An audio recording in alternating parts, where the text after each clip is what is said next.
নমস্কার বন্ধুরা, আজকে চলে এসেছি আবারও একটা নতুন রেসিপি নিয়ে। এটা কিন্তু একদম সম্পূর্ণ ঘরোয়া পদ্ধতিতে আমি বানাবো। আলু আর পেঁপে দিয়ে সম্পূর্ণ নিরামিষভাবে তৈরি করে দেখাবো মুখে লেগে থাকার মতো একটা রেসিপিটা করার জন্য এখানে আমি ছোট সাইজের একটা পেঁপে এইভাবে কেটে নিয়েছি। পেঁপেটাকে ভালো করে ধুয়ে নেওয়ার পর এইভাবে গ্রেটারের সাহায্যে গ্রেট করে নিচ্ছি। সবগুলো পেঁপে আমার গ্রেট করে নেওয়া হয়ে গেছে। বসিয়ে দিলাম কড়াই গরম হয়ে গেছে, দিয়ে দিলাম সর্ষের তেল। এখানে আমি 1 মুঠো মতো কাঁচা বাদাম খুব ভালো করে লাল লাল করে ভেজে নেব।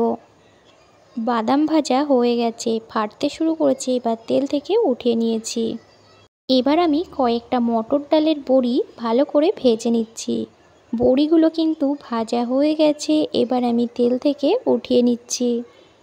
এবার আমি এই তেলের মধ্যে ফোড়ন দেবো 1/2 চামচ পাঁচফোড়ন আর একটা গোটা শুকনো লঙ্কা। এই রান্নাতে পাঁচফোড়ন দিলে পরে কিন্তু দারুণ একটা ফ্লেভারের গন্ধ বেরোয়। এবার আমি এই তেলের মধ্যে আলুগুলোকে ভেজে নেব।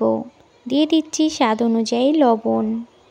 লবণের পরিমাণটা ঠিকঠাক দেওয়ার পর কয়েক মিনিটের জন্য আলুগুলোকে আমি ভেজে নেব। আলুগুলো ভাজার সময় গ্যাসের আঁচটাকে একদম বাড়িয়ে কিন্তু আলুগুলোকে ভাজছি।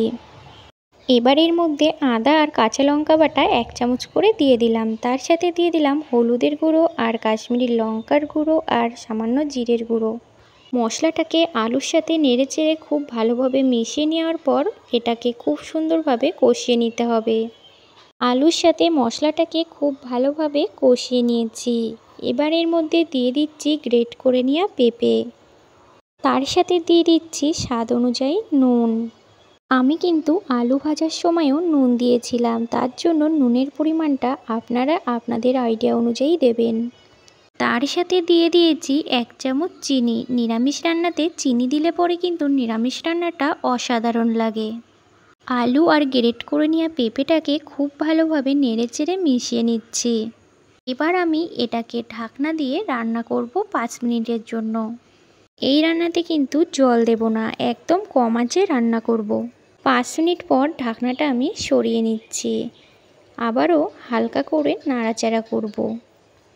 তবে আপনারা যখন এটা রান্না করবেন গ্যাসের আঁচটাকে একদম কমিয়ে দেবেন, কারণ যেহেতু এতে জল দিচ্ছি না তাহলে লেগে যাওয়ার কোনো ভয় থাকবে না।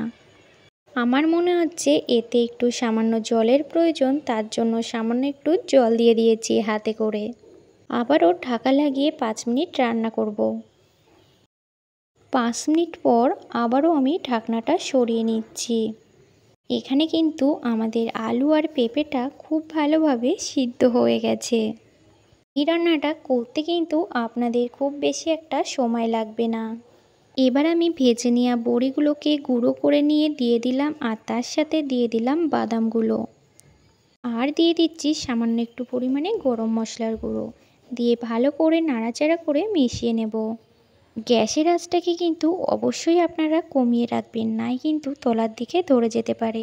আবারও ঢাকা দিয়ে 5 মিনিট রান্না করব, যাতে করে বড়িটা একটু নরম হয়ে যায় আর গরম মশলার গুঁড়োটা খুব ভালোভাবে সবজিতে মিশে যায়। 5 মিনিট পরে ঢাকনাটা সরিয়ে নিয়েছি, তারপরে আবারও নেড়েচেড়ে খুব ভালোভাবে মিশিয়ে নিচ্ছি। এই রেসিপিটা কিন্তু গরম গরম ভাতের সাথে খেতে কিন্তু দুর্দান্ত লাগবে।